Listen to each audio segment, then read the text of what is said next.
Hi, I'm Isabel Singer. I am the chair of the CMEG steering committee. Thank you so much for coming. If you're interested in getting involved with the steering committee, please let me know. It takes a village to put on events. And I'm going to read some of the statements that we read at the beginning of events. We at CMEG acknowledge Chicagoland's cultural institutions exist in a white-dominant, Christian-centered, heteronormative society that favors the gender binary and able-bodied people. We welcome reminders of these facts and the impacts of systemic discrimination at any meeting or event as we strive towards justice and understanding. And we also have a land acknowledgement that we read. We are gathered under the umbrella of a Chicago-based organization connected to buildings on the traditional lands of First Nations people, including the Ojibwe, the Potawatomi, the Miami, the Kaskaskia, and the Peoria nations.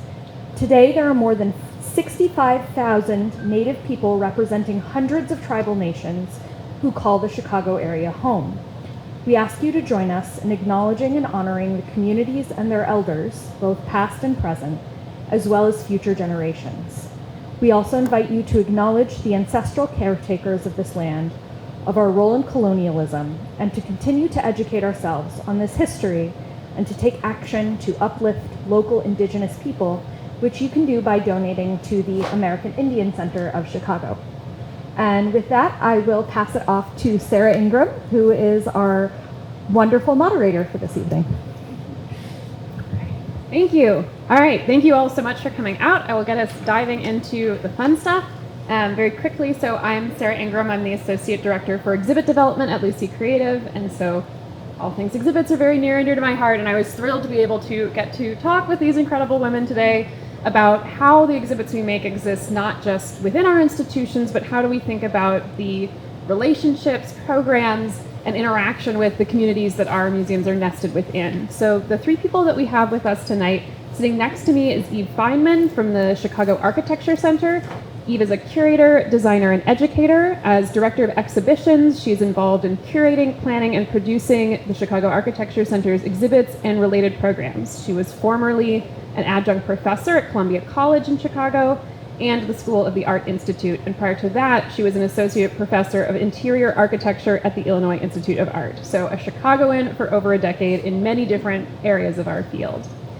In the middle of our panel, we have Waleska Valle, and my notes just reloaded on my phone, and I'm gonna find them right now, who is the teen programs manager at the Adler Planetarium. She is passionate about making science more accessible to youth from underserved communities. She leads the Far Horizons advocacy and community engagement efforts, including designing and implementing the flagship youth organization for Lights Out, the YOLO, environmental advocacy program based in the Little Village Lawndale High School, which is focusing on the effects of urban light pollution. And I think we will hear much more about that program in particular tonight.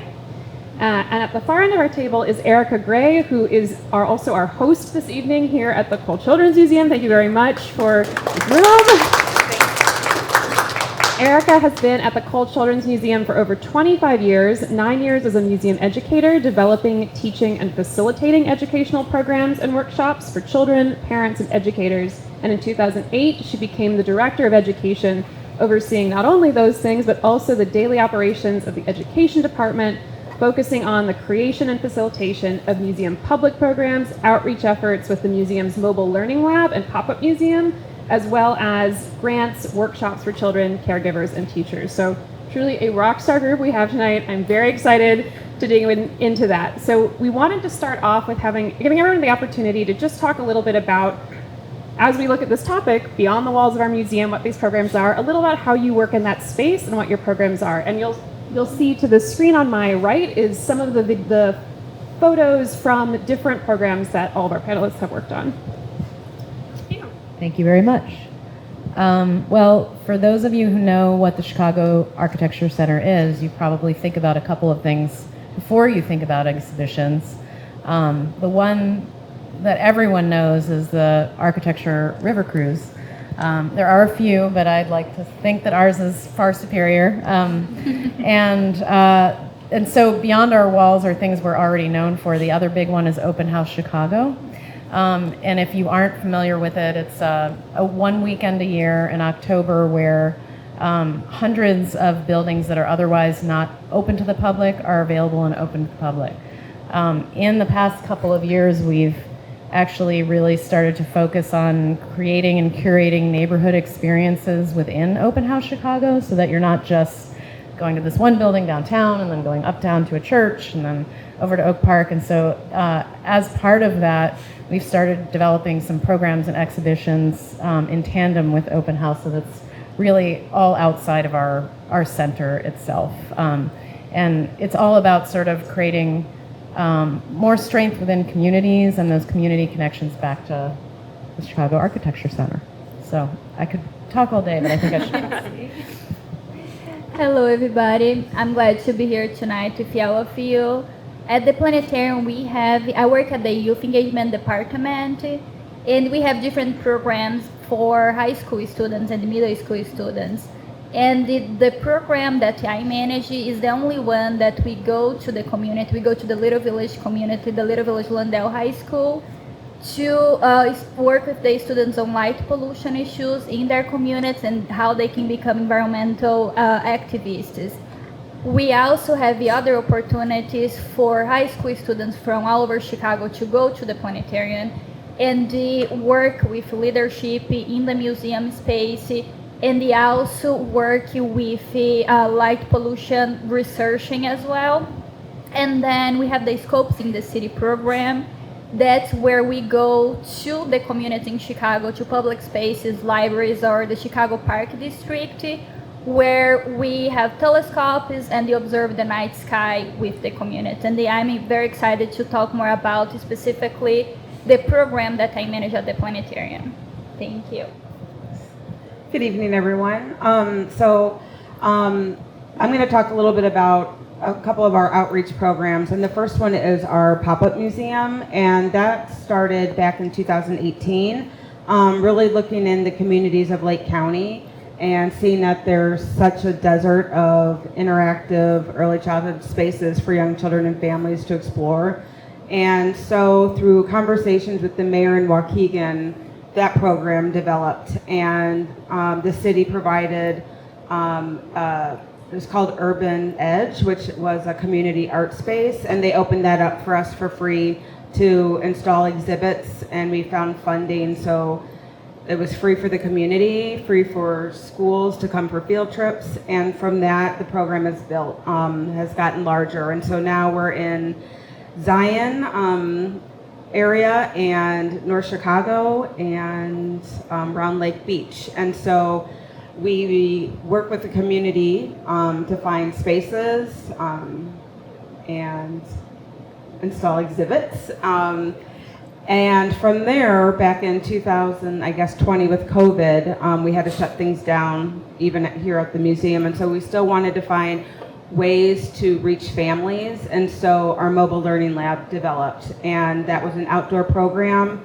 We designed different themes around insects, bridges, animals, instruments, and provided like a monthly theme and worked with area libraries in those same communities. And they helped us get the word out to families through newsletters and online social media. And so now we are doing both of the programs starting this fall. And so we're at like the College of Lake County in Waukegan. They provided 2 rooms for us, and so we're there, and like tonight is family night, and Saturdays are family nights, and it's just a wonderful opportunity for young children to explore similar exhibits that we have here, that families may not have the opportunity to come to Glenview, and so we really see the need to work with those communities and building those relationships. And that's a perfect note to transition into the first question. So when we all had the opportunity to talk a bit last week, and the piece that came out in all of our conversations was the work that you're all doing allows you to form really different relationships and a different kind of connection with the audiences that you're serving in these different programs. And I'd love to just hear a bit from all of you about how the work you're doing outside of the museum is forming, what kinds of different connections and impact you're having with the audiences in those, that differs from what you've been doing traditionally inside the museum. Yeah, I think this is a really interesting question. So when we were talking, I mentioned that we've been having discussions at the Chicago Architecture Center about kind of thinking, since it's the Chicago Architecture Center, the whole city of Chicago is really our museum. And so we're thinking of it as like a campus model where the CAC is like the student center, the community kind of hub, but that we're really directing people out into the city. And so I have many examples of that kind of feedback loop of things that we do out in the city that then inform things that we do at the center, but I wanted to highlight one in particular because I think it's interesting and specific to the CAC in that we're interested also in advocating for built environment issues. And so we partnered with the City of Chicago last year on an initiative called Come Home Chicago. And it's called Come Home. It was addressing kind of a flight of a lot of African Americans, and I think it was the 2010 census showed like a major decline in our city population, and looking at some of the issues in disinvested neighborhoods, especially in the Invest Southwest initiative and like those neighborhoods, how can we try and help support new growth and encourage people to come home? I don't know if that's a lofty goal, but also just to provide better opportunities for affordable housing on vacant lots on the south and west side. So the Come Home initiative was a partnership between the CAC and the City of Chicago, and we held a competition for 4 different housing typologies, and then we displayed all of the shortlisted. Basically what we did was we paired architecture firms with developers with an emphasis on minority-owned and women-owned businesses. So these are actual viable teams, and we presented the finalists. So it was single family, 2 flat, 6 flat, and then courtyard buildings. It's been decades since we've had a new housing typology in the city. You can think about like the workers' cottages and the bungalows. So the idea here was it's time for some new ones to address new ways that people live and also address all the vacancies in the south and west sides. So we've now come to some finalists, and these are going to become real built projects. So it's definitely this really interesting back and forth where it's out in the community, and then we bring it to the center, and then we go back out in the community and also work with the city on policy. So it's my example. Very, very cool. Yeah, so for the Adler Youth Organization for Lights Out program that's based in Little Village, that's an after-school program at the school. I started working with this group of students last year, and I was trying to find a connection how the light pollution work and research we do at the Planetarium could connect to the students from Little Village. Little Village is a Hispanic community, so most of the residents are Mexican or Mexican Americans. And there is a method called photo voice. Photo voice is a framework where the participants have cameras on their hands and documented an issue in their community. So in this case, they documented the issue of light pollution. And there is a method that goes along with photo voice called the show it method. There are 5 questions where they responded to how they wanted to demonstrate the issue and which solutions they want to bring to it. So the photo voice method, at first the students were like, well, I don't really know how light pollution impacts my life.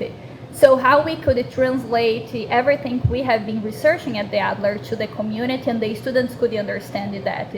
So a lot of partnerships, external partnerships, experts on light pollution talking to the students, and then the students started to see the connections. First, there was a student who brought a video of a flickering light in front of her bedroom from an elementary school. She was living with that light for so long, but she didn't know how to name it. She did not know that it was light pollution. After that, we had a lot of group discussions with all the students, and with all the photos they had and the amazing narratives representing how they see their community and how they want to talk about light pollution as an environmental injustice issue, very different from somebody else saying how this environmental issue is in their community. They talked like with their own language. We did not change any of the language they want to use, how they want to demonstrate that, and that became a permanent exhibition at the Adler Planetarium as part of the Chicago Night Sky. They decided to name that the Little Village Night Sky exhibit. So this way, we can see real stories at the planetarium about light pollution. And with this connection, the students feel really proud to see their work at the planetarium, and they feel part of that, and they see that they had the power to have the exhibition the way they wanted to. So I think that was a really powerful moment for the work with the community and the relationship we have been building with the community for the next steps we want to do in the program. With regards to our program, I think I can't take all the credit with cultivating relationships because it does take a team. Stephanie Bynum, who's the Vice President of Programs, who's in the back, definitely cultivated the first connection with Waukegan, and that has built such a strong relationship with the community leaders to see value in young children. I think in Lake County and probably also in Chicago, preschool kids tend to, I feel like the programs aren't focused on as much, and so those are some of the most important years of young children, and so finding those certain people in the community to help us build those relationships has been really important. Stemming from those connections with the community leaders led to those connections with the public libraries, and those relationships have really been advocates for our program, and just spending time with the families has been wonderful, because through surveys, even though back in 2018 we started the pop-up museum and then had to close things down, I was doing my master's work and had to do my capstone project, and I wanted information on families, on informal spaces, and everywhere you can, find those little moments of working with young children. And so I was just doing activities in the laundromats in Waukegan and surveying families, and I just created like a seek and find with math concepts in the environment, and then we did a water activity with sensory bottles. And the feedback from the families was like they didn't know anything about the museum, and that was really, it struck home for me because we had already started doing the pop-up and figuring out other ways that we needed to find families to let them know about us and to build that rapport. And from that, I think we started the mobile learning lab and really going into the communities and really having those one-on-one conversations with families has been really important. We also have another program in North Chicago with a preschool program working with 15 classrooms, and we've had this relationship for 6 years with the same school. But as you know, teachers leave, and so it's ongoing, and our program is to support teachers and paraprofessionals on science and integrating hands-on interactives to break the fear that some teachers have on science and working with young children. And so it's been awesome to work with our exhibits department to make like mini wind tubes and just seeing the joy of the kids, like putting a scarf in and just seeing it float. It's like so magical. So definitely building those relationships and knowing that we're here and we're not going anywhere. That it's important for the mission of the museum to seek outside the walls of this establishment, because a lot of the families don't have the means to get here. And I live in Lake County, and so does Stephanie, and so it's very near and dear to us to provide those experiences for the families. I'm so curious hearing you talk, and we'll start, Waleska, we'll start with you in the middle, so we break up our pattern here. But I am so curious about how did you encounter in the work you've been doing people that weren't familiar with your institution, and sort of what were the as you sought to build these programs, what did you find, was building that presence of the institution, or how you connected with those audiences? It's an interesting question around just, how do you introduce a museum when you are not at that space to the community you're bonding with? Yeah, so that's a really good question. We partner with a local organization. I think that's really important to have partnerships with local organizations that know the community very well. So we partner with Enlace Chicago. which is an organization, Little Village, that has been around for many years, and they also supported the school since the beginning, since the school was built, the Little Village Landell High School. So having their support, they have the community school in the school, and they have the program coordinator who really supports to run the program, and they also introduce the program to the participants, and always looking for other local organizations that also want to partner with the planetarium, and I think that's essential. So in addition to Open House Chicago and the boat tour, we also have hundreds of walking tours and educational programs. We've got a Teen Fellows program, our Girls Build program, and eFest, which is Engineering Fest.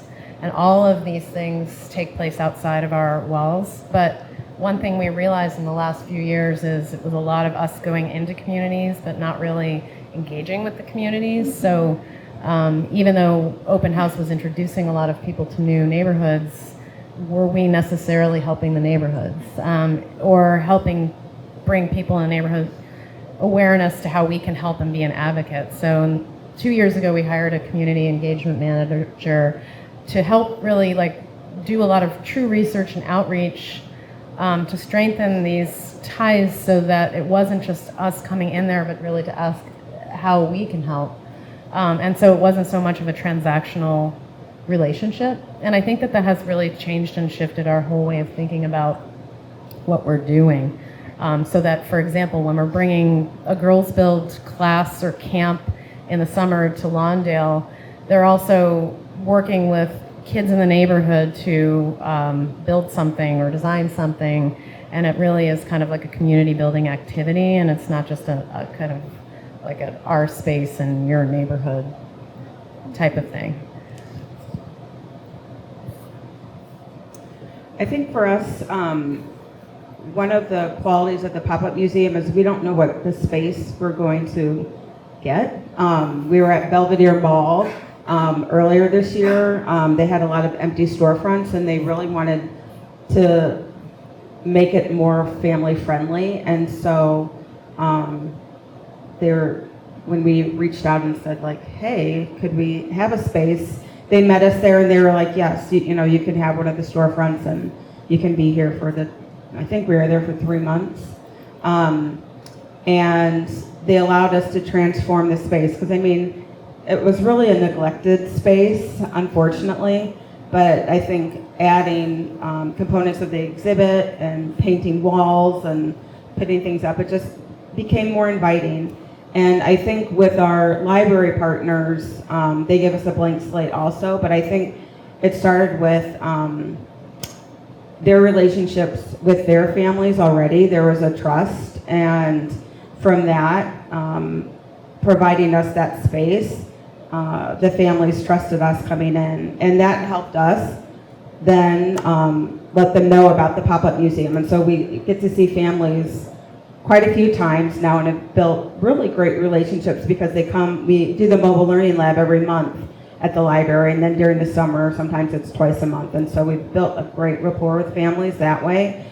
The pop-up, it's new again since COVID, so we're still building that, but I know when I visit the pop-up to check in with the staff, I've had conversations with families that come repeatedly for the evenings, and they're just like, this is awesome. It's their daughter is going to school at CLC in the evening, so it's a nice way for the grandparents to bring their grandchild to have a little play date and then pick up mom on the way out from class. So I think those opportunities have been great. I think we can do better also, though, with seeing what our partners want. We typically do a survey with our partners to see if there's any topics, or I know at the libraries they ask what topics that we're going to be doing, and then they pull children's books that families can check out after the session. And then they've asked us to come back during other days, that if it's during winter break, just to have something a little bit different for their families. Yeah, I just want to add to that. I think that's really important to get the feedback too, not only having the partners in the community, but having surveys or open conversations like with the YOLO program from the Adler, we have a lot of conversations with our partners to see what they need to make the program culture relevant, to meet the needs of the community. Well, this segues really into, we talked a lot about how we are all practitioners, and we're all, many of us from institutions where we're seeking to do more of this work or trying to understand how to do it, and would love to hear more about what you think best positions these kinds of programs to be successful. And Erika, I'm actually going to kick it off with you because you brought up something fascinating about how important it is to think about your marketing team as you begin doing work like this. And I thought it was just an incredible part of the conversation. Wow. Okay. We have to live up to it now. Yeah. No, because it's trial and error, really. Because we started out with flyers and like typical, like I guess brochure, like I don't know, pamphlet things. But we needed to find other ways too. And so I know when we first started, we were on like a Spanish radio station to target families. We also, this year, we started doing boosted posts, because sometimes I feel like outreach is a stepchild, unfortunately, to our home institution. And so the marketing dollars don't always come to the outreach. And so a lot of it's word of mouth, but I think that pushes our team to make those connections with the community and going to the grocery stores and talking to like the manager, like, is it okay if we post the flyer in your window? And same with the local restaurants, because that's where the families are. It's not always on social media too. So we definitely had to find alternative ways to meet families where they are. I know Marielle, who is our manager of community engagement, she did parades. She did like a trunk or treat night to meet with families. So she's really going outside of the box, typically at events that the museum hasn't done before to reach families. So that's, I think, part of our plan is just other ways of feeling how we can get the word out to families. To reach the students, we have a we table in the lunch break, in their lunch breaks, and they also go to the science classes and the other teachers that are open to learning more about the program and introducing that to their teens. But one thing I learned is that a lot of the teens have never heard about the Adler Planetarium before, which was very different from the other students we had who applied to be part of the program. So they apply, we post on our social media and they apply from there, and we have many applicants. But then when I go to the school, to the Little Village Landell High School, many of the teens have never heard about the planetarium. So I had to talk about the museum campus. Some of them have heard about the museum campus, but others haven't heard either. So that was a matter to talk to them and explain, go to their classes and explain more about the program, because the flyers was not enough to convince them to participate in the program. And I think the exhibition was really good because now they have an outlet at the planetarium. They know the name of their communities there, and the teachers also know that. So to recruit this year, the second year that I have been managing this program, has been much easier because now they know there's a permanent exhibition with the Little Village name there. So they are curious about that. A lot of them now know what the Adler Planetarium is, which makes it much easier for us to work together. I think how I was interpreting the definition of success of a program was, I was thinking about us finding opportunities to become advocates and raise awareness for issues in communities, because we have more institutional power than a lot of these smaller community organizations, asking, what do you need and how can we help, boost your voice and your visibility? So a couple of new initiatives that we're looking at as examples, working with the Englewood Arts Collective and Teamwork Englewood around an initiative for reopening the Green Line stop in Englewood. What can we do? And since we deal with, structures in the built environment, can we have a competition to ask people to produce some kind of built thing to raise awareness, like this is a stop that needs to reopen. Disinvested neighborhoods need this kind of infrastructure. And then another one I think I mentioned to you that was pretty interesting. I don't know how many of you know about this. In Humboldt Park by the Puerto Rican Arts and Culture Museum, there was a structure that was being built illegally right in front of the museum, like a concrete block bunker looking structure that had no permit, which is very bizarre that in the city they even got as far as they did, but it was several feet high of a concrete block structure before it got shut down. And it was all over the news, like this is in the front yard of this museum in Humboldt Park, and they were just building this kind of storage facility without a permit. So it got demolished, but the foundation is still there and isn't going away. So we're talking about partnering with the Puerto Rican Museum of Arts and Culture to say, like, how can we do something with this structure that's already here to actually help your museum? What do you need? Like, what additional structure could you use to expand your museum as opposed to just sticking something in your front yard illegally? So I think it really is about this, like, using our huge audience and larger kind of fundraising efforts that we have to help advocate for smaller community partners. I'm curious, in all of the pieces all of you just discussed, was that a key part of this process was talking to people, that it all came out of the conversations you were having. I'd be really curious to know, were there any paths you thought you were going to go down that changed after a conversation, or any interactions you had that said, I think this is now where our focus wants to be, or this is a different way we want to engage based on the conversations you had? That one. I know, I went off script. This is another question we prepared went off script, for. and I'm like, You guys are so interesting. And I was like, I need to know more about what you've been doing. So I can't think of really like a directional change. There's definitely been a lot of communication with schools wanting field trips, like the mobile learning lab, to come to their school, and that really hasn't been in the plan. It's a really small staff, but definitely, I guess, building up that program more, but since we see that there's a need. If schools can't provide transportation, like for field trips and things, then how the museum can help support that access.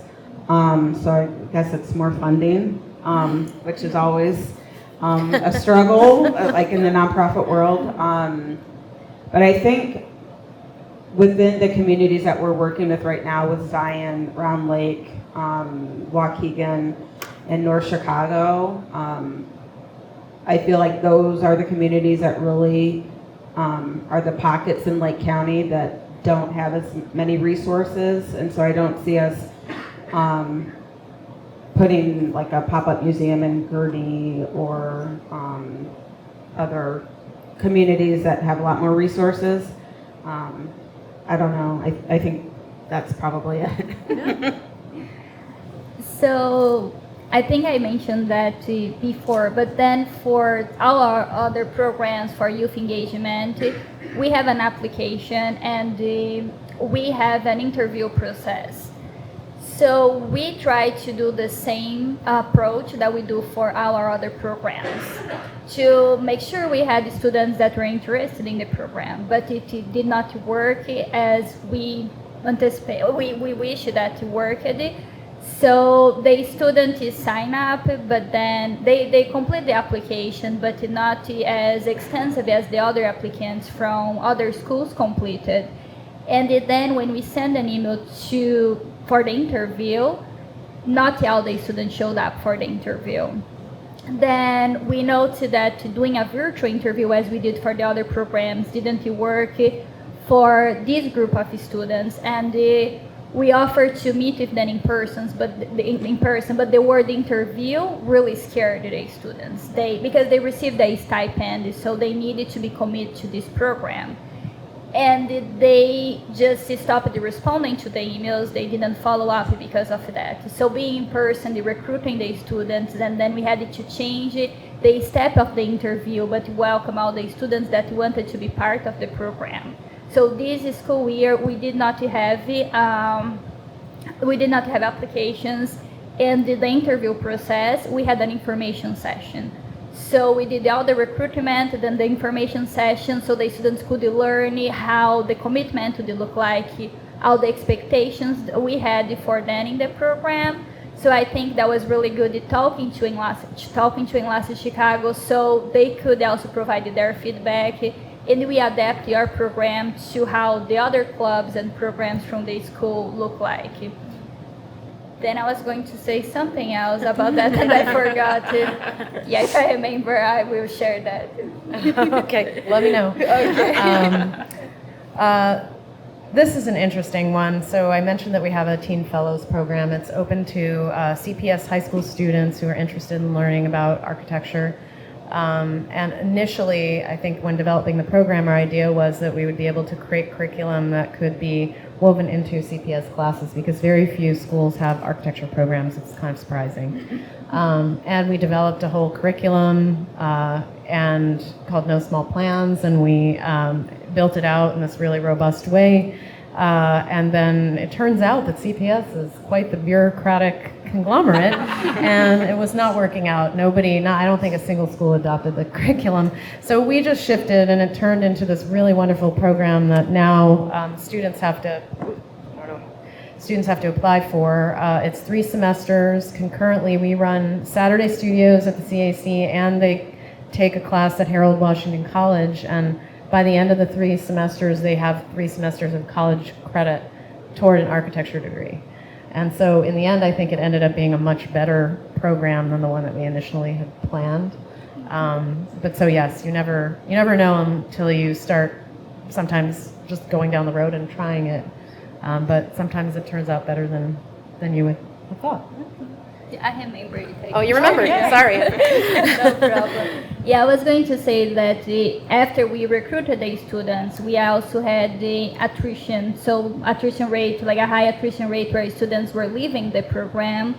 And we had like a really good relationship. So they're really open to share why. And some of the students, even though they received a stipend, that was not enough to keep them in the program. They had to work to support their families.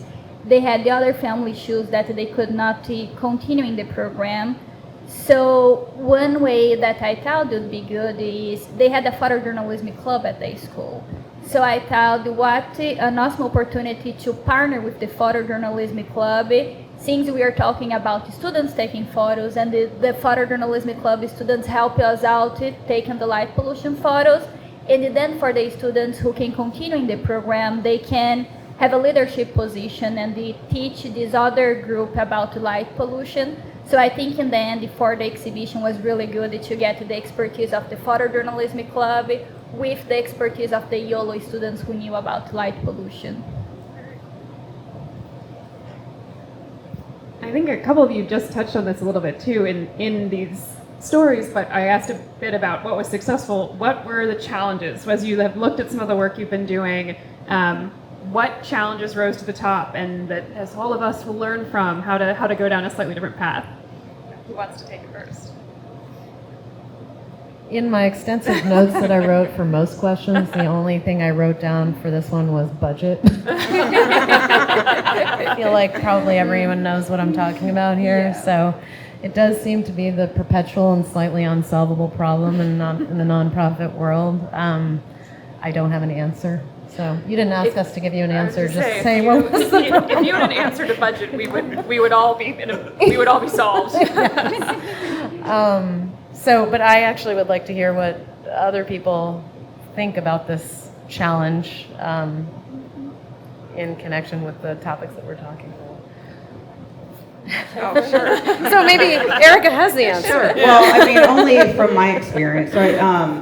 With the pop-up museum, I would say one of the biggest challenges is securing the sites, because with the city, as you know, mayors leave office, and the next people coming in, the pop-up isn't their priority, and so finding those other relationships. So we do have a wonderful relationship with CLC, but they're going through transition as well. So we don't know if that space is going to be there for us next fall. So it's, I guess, finding the time to cultivate continuous relationships and making them like sign a contract saying like we'll be back in a year or 6 months. So I guess that's been the biggest challenge because it takes a lot of time to find spaces with such a limited budget because usually the spaces they're providing are free for rent. But like I don't even know how many phone calls when we were trying to find spaces in Waukegan, calling like storefronts that have for lease signs up and no one wanted to give a break on a rent or anything. It's like, this is an opportunity to get people into your space. It's been empty for a year, but it was just like, no. So when CLC was ready, we were like, we'll be there. So it was like, I think pretty much like a month turnaround to get things in order of the exhibit spaces. But now we have like 2 other spaces lined up, which is great. But now it's like, oh, we got to start thinking about where the next 3 locations are going to be.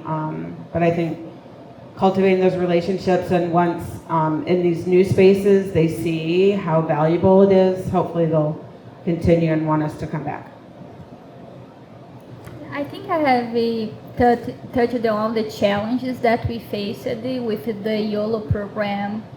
And I think that was a good opportunity for a learning process, like all the challenges we faced in a way to look for other alternatives, how we could be flexible and work together with the resources and the opportunities and the availability of the students we had as well.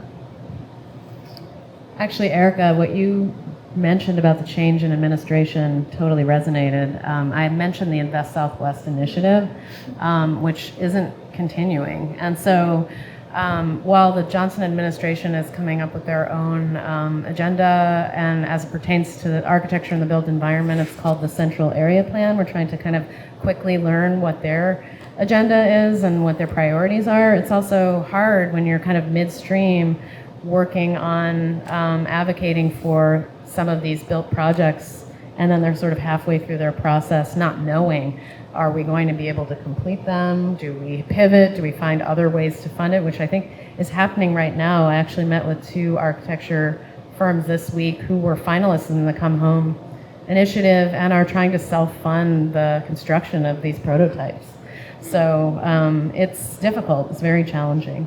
And then another one, I would say, I think you touched on this, is our center being in the center of downtown, which is very visible and seemingly accessible, but I think a lot of people can't get to our center, can't get to downtown, and I think that's really why this whole conversation is so important, because it isn't just about bringing people to us, but about going out into the community. I know I'm now thinking of like next year, come for part 2, the CMEG conversation on we've solved administration and budgets and access. Can't wait. Stay tuned, yeah. We'll all be there to learn the answers. We're getting close to time, and I want to just sort of leave us on an optimistic future-looking note, which is combining sort of 2 of the things we've talked about. One, as you look to the future, are there projects or aspects of the projects you're working on you're excited to continue, change, extend? And also, how do you see this space changing in the upcoming years of how museums look to do more of this work outside of their walls? Let's go first. I think middle needs to go first. Yes.